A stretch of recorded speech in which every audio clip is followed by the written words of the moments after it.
have our new Fab9 throttle body on the ND2 supercharged car. We've got a good handful of these out there on naturally aspirated cars now. We've done some tweaking with the calibration for that. So if you are on one of our tunes, you'll experience a bit more of a well-behaved throttle setup with a calibration that's suited for the throttle body. But as far as first impressions on this, one of the first things you will notice is the throttle is, and I don't want to use the word snappy because it's not unwanted, but it's more responsive or less lazy, I will say. And one of the first places you notice that is on downshifting or rev matching. When you're downshifting, if you've tried to heel toe an ND, even a 1 or 2, you'll notice the throttle is a bit lazy. Some of that comes from it being just a small throttle body, so it's got to open quite a large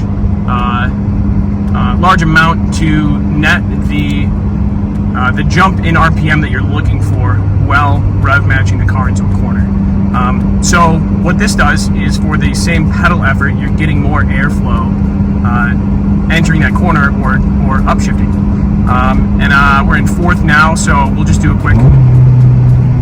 It's just effortless. Coming into a corner here, so give me a second.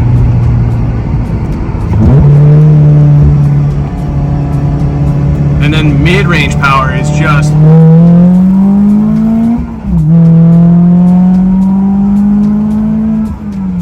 fantastic.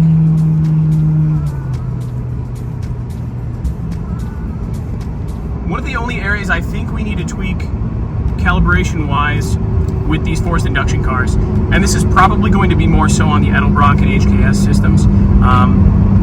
By the way, those systems will probably benefit the most from a throttle body.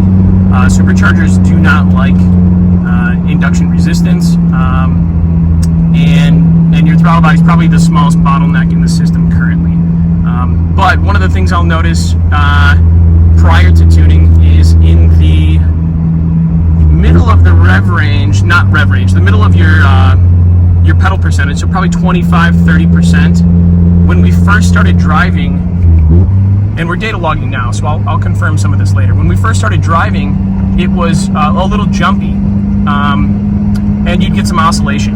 And the reason that is because 5% throttle on the smaller throttle body is quite a bit less airflow, and we're getting more acceleration than desired. So the torque management in the ECU is coming into play, and it's dialing some of that back on purpose. So that's a good thing. We leave that system in place for that reason, but it does need work as far as calibration goes. So for those two setups, the Edelbrock and the HKS calibration, we've got beta testers out there now, and we've got our shop car that we can use for the HKS. We will have updated calibrations probably by the end of the week. So if you've got a throttle body on the way already, just let us know. We'll update your tune, whether it's naturally aspirated, the Edelbrock kit, or the HKS. If you've got a JDL turbo system or an AVO, we're going to need to do some data logging, but I have the feeling we're not going to see much more than what we do on the naturally aspirated cars in that sense, because of the way those build power. So, but anyways, thanks for watching, guys. We'll keep you updated.